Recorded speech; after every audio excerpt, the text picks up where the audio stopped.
देखिए दोस्तों, हमने यहाँ पे आटे से शिवलिंग बनाया है और ये शिव जी के गण हैं, क्योंकि बिना पार्थिव शिवलिंग के भगवान शिव की पूजा अधूरी मानी जाती है।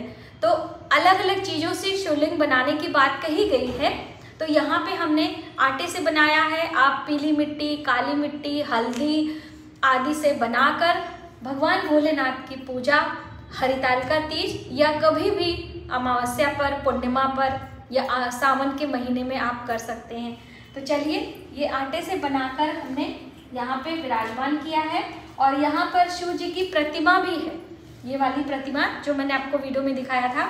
सभी सामग्री एक साथ करके आप शुद्ध साफ वस्त्र पहनकर 16 श्रृंगार करके संध्या के समय पूजा अपने घर में या फिर मंदिर में करना चाहिए हरितालिका तीज व्रत पर। सभी सुहागन स्त्रियां, आप सभी को हरितालिका तीज की बहुत बहुत शुभकामनाएं। तो चलिए पूजा की शुरुआत करते हैं। तो इस तरह से दोस्तों आपको एक चौकी पर आसन दे देना है और पार्थिव शिवलिंग यदि आप बना रहे हैं तो वो भी रख लीजिए। सबसे पहले कलश लगाते हैं, तो कलश के लिए आसन देंगे, अष्टदल कमल बनाएंगे और एक साफ पात्र पे स्वस्तिक बनाकर गले में मौली के धागे लगाकर इस तरह से विराजमान करके जल भरेंगे। जल भरने के बाद आपको पंचपल्लव लगाने हैं और थोड़े से अक्षत डालेंगे। उसके अंदर हल्दी की गांठ, सुपारी और यहाँ पर इलायची और लौंग के जोड़े डालेंगे। और दोस्तों सिक्का भी आपको डालना है। चांदी का सिक्का अभी यहाँ पे मेरे पास नहीं है, तो हम साधारण सिक्का डाल रहे हैं। और उसके ऊपर सरई यानी कि अनाज से भरा हुआ पात्र रखना है और फिर उसके ऊपर हम दीपक लगाएंगे। इसे कहते हैं दीप कलश, ठीक है। और पंचपल्लों में आप पान के पत्ते भी ले सकते हैं, अशोक के भी। और जैसे कि हरितालिका तीज में केले के पत्ते का बहुत बड़ा महत्व है, तो केले के पत्ते का आसन भी देवी देवताओं को यानी कि भगवान शिव, माता पार्वती को देना चाहिए। और एक जल से भरा पात्र, शुद्ध जल यहाँ पे आपको रख लेना है और सभी चीज़ों को शुद्ध करते हुए यहाँ पर हम आवाहन करेंगे सबसे पहले। और ये देखिए हरितालिका तीज व्रत कथा की पुस्तक है, तो इसे भी आपको साथ में रख लेना है, क्योंकि देखिए छोटी छोटी चीज़ें हम भूल जाते हैं। और पूजा शुरू होने से पहले आपको आंतरिक और अपने मन को शुद्ध कर लेना है। भगवान गणेश का ध्यान करते हुए हम देवी देवताओं का आवाहन और संकल्प करेंगे। यदि संकल्प आपने सुबह नहीं किया है तो दीप जलाकर हम देवी देवताओं का आवाहन करेंगे और दीप देवता को प्रणाम करेंगे। इस तरह से हाथ में अक्षत, पुष्प, जल लेकर हमने आवाहन कर लिया है। हे देवी देवता, आप हमारे पूजा के साक्षी बने, हमारे पूजा को स्वीकार करें और आप यहाँ पर विराजमान हो। अब हम संकल्प लेंगे, क्योंकि बहुत सारी बहनें कह रही थी दीदी संकल्प लेने के विधि बता दीजिए। तो हाथ में अक्षत, जल, पुष्प लेके वक्रतुंड महाकाय सूर्यकोटि समप्रभ निर्विघ्नं कुरु मे देव सर्वकायेषु सर्वदा, इस तरह से भगवान गणेश का ध्यान करते हुए हम संकल्प निर्जला व्रत का करेंगे, या आप जल फल लेके कर रहे हैं उसका भी करेंगे। बस अब स्नान कराइए। देखिए हर वीडियो में मैं आपको बताती हूँ आपका भाव महत्व रखता है, चीज़ें नहीं महत्वपूर्ण हैं। तो ये देखिए स्नान कराने के बाद हम वस्त्र का भाव करेंगे। आपके पास बड़े वस्त्र हैं, वाइट हैं, आप मौली के धागे ले रहे हैं, चुंदरी ले रहे हैं, जो भी है आपको भगवान को स्नान कराने के बाद वस्त्र धारण कराना चाहिए। और जैसे कि हम स्नानम कुरु वस्त्रम समर्पयामि, समर्पण की भावना से सभी चीज़ें आपको चढ़ानी होती हैं। अब हम चंदन तिलक करेंगे। अष्टगन तिलक हम सभी देवी देवताओं को लगा सकते हैं, माता पार्वती को, भगवान शिव को, गणेश जी को। तो हमने यहाँ पे अष्टगन तिलक लिया है। चंदनम समर्पयामि, अक्षतम समर्पयामि, पुष्पम समर्पयामि, इस तरह से समर्पण की भावना से आपको यहाँ पे तिलक करना है सभी देवी देवताओं को। यहाँ तक कि आपको कलश देवता में और दीप देवता को भी आपको आवाहन तिलक कर देना है। उसके बाद जो आपने पार्थिव शिवलिंग है तो उसे पंचामृत से स्नान कराना है। अलग अलग चीज़ें भी ले सकते हैं, लेकिन हमने यहाँ पर पंचामृत से बनाकर स्नान कराया है। उसके बाद शुद्ध जल से स्नान कराएंगे। ये स्नान जरूर होता है, क्योंकि सभी चीज़ें लगी होती हैं तो आप श्रृंगार नहीं कर सकते हैं। तो बस इस तरीके से अब आपको शिवलिंग का श्रृंगार करना है, जो उनके गण हैं उनका भी श्रृंगार करना है। तो यहाँ पे अष्टगंध का तिलक हम लगा देंगे और थोड़े से हमें अक्षत चढ़ाने हैं, पुष्प चढ़ाना है। जैसे कि आपने प्रतिमा की पूजा की है उसी तरीके से हमें पूजन करना है। अब पुष्पों की माला हम भेंट करेंगे। दोस्तों यहाँ पे जो हमारी प्रतिमा है बहुत छोटी है, तो हम उनके सामने ही पुष्प की माला रख देंगे। और अब हमने यहाँ पे एक पुष्प ऊपर भी रख दे रहे हैं सजावट के रूप में, और ये हमने चुनरी पहले से पहना के रखी है। यदि आपने माता जी के लिए चुनरी ली है तो आप यहाँ पर रख सकते हैं। अब अखंडित चावल अक्षत के रूप में हम भगवान शिव के ऊपर सफ़ेद पुष्प और ये सफ़ेद अक्षत चढ़ाए जाते हैं।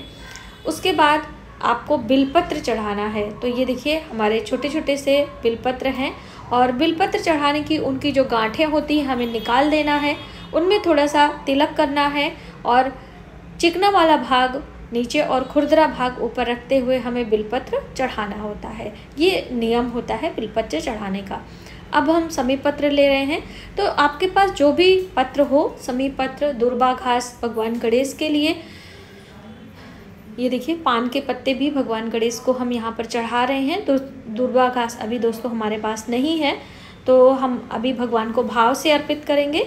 और यहाँ पर इत्र है, देखिए इत्र का स्नान, इत्र से अभिषेक बहुत ही शुभ होता है। तो यहाँ पर थोड़ा सा इत्र हम भगवान शिवलिंग पर चढ़ाएंगे, और देवी देवताओं को इस तरह से हम रुई में लगाकर उनके पास रख लेंगे। यदि आप पूजा प्रतिमा की कर रही हैं तो भी हम आपको छोटी छोटी बातें बता रहे हैं। और ये देखिए हमने मिठाई ली है, बर्फ़ी ली है। आपके घर में जो भी भोग मिष्ठान, पुए, गुलगुले और गुजिया आदि लगाए जाते हैं वो आप भोग रखें। और ऋतु फल, मौसम में मिलने वाले फल, कदली, ककड़ी और ये नारियल, नींबू, मौसम्बी, सभी जो भी आपके पास है आप रख लें।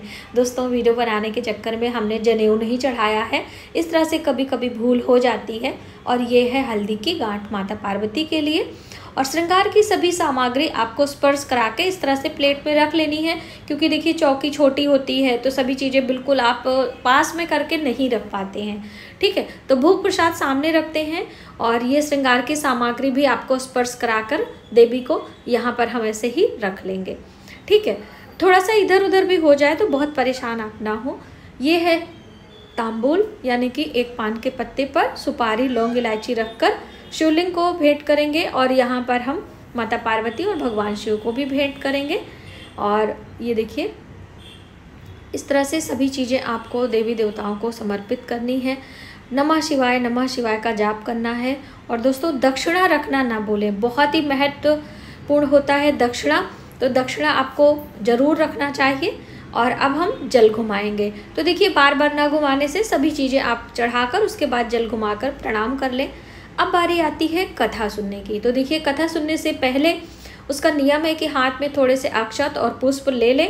और ये है हरितालिका तीज व्रत की कथा, जो कि हमारे वीडियो में आगे भी हम आपको सुनाएंगे इस बार भी, और हर साल हम आपको कथा सुनाते हैं। कथा सुनने के बाद में आपको प्रणाम करना है, और उसके बाद हम आरती करेंगे। दोस्तों वीडियो बड़ी ना हो जाए इस वजह से हमने स्किप कर दिया है। आगे हम आपको कथा ज़रूर सुनाएंगे। और ध्यान रखना है कि हमारा दीप शांत ना हो, दीप का जो घी है, तेल है, उसे ध्यान रखना है।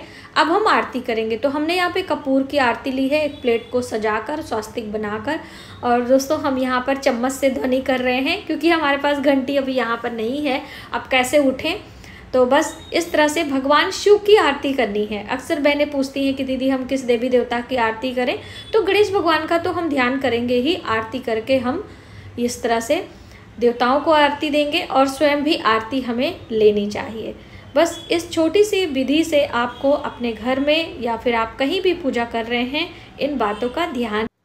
तो दोस्तों इस तरह से पूजा करने के बाद आपको रात्रि जागरण के लिए एक अखंड दीप, ये जो दीपक है इसमें आपको घी या तेल डालकर रख देना है। तिल का तेल, सरसों का तेल नहीं जलाना है। और आपका जब तक स्थिति हो, आपका स्वास्थ्य अच्छा हो, तब तक आप जाके माता रानी के भजन कीर्तन करें। और रात्रि जागरण के लिए आपको एक अखंड दीपक लगाना है। और फिर दूसरे दिन सुबह सवेरे ब्रह्म मुहूर्त में उठकर गंगा स्नान करके माता पार्वती की पंचोपचार विधि से पूजा करके हमें सुहाग लेना होता है, और सभी चीजें विसर्जित करनी होती है। साथ ही दोस्तों आपको एक चीज का ध्यान रखना है। दोस्तों आपको रात्रि के समय ही, जैसे कि पंचामृत जो बना के आपने रखा है, या दूध दही सुबह माता जी को चढ़ाने के लिए, भोग लगाने के लिए फल मिठाई सब रात को ही बचा कर रख लेना है, क्योंकि ब्रह्म मुहूर्त में हम कहाँ से चीज़ें लेकर आएंगे। तो आपको फल मिठाई और दूध, कच्चा दूध, दही आपको रख लेना है और काले चने भिगो कर रख लेना है। दोस्तों हमने अभी पूजा में काले चने नहीं इस्तेमाल किए थे, क्योंकि काले चने दूसरे दिन सुबह सवेरे हमें चाहिए होते हैं। ठीक है, तो आप सुबह की पूजा में ध्यान रखिएगा। 27 अगस्त सुबह सवेरे ब्रह्म मुहूर्त में पूजा की जाएगी। तो हो सकेगा तो हम आपके लिए वीडियो लेकर आने वाले हैं।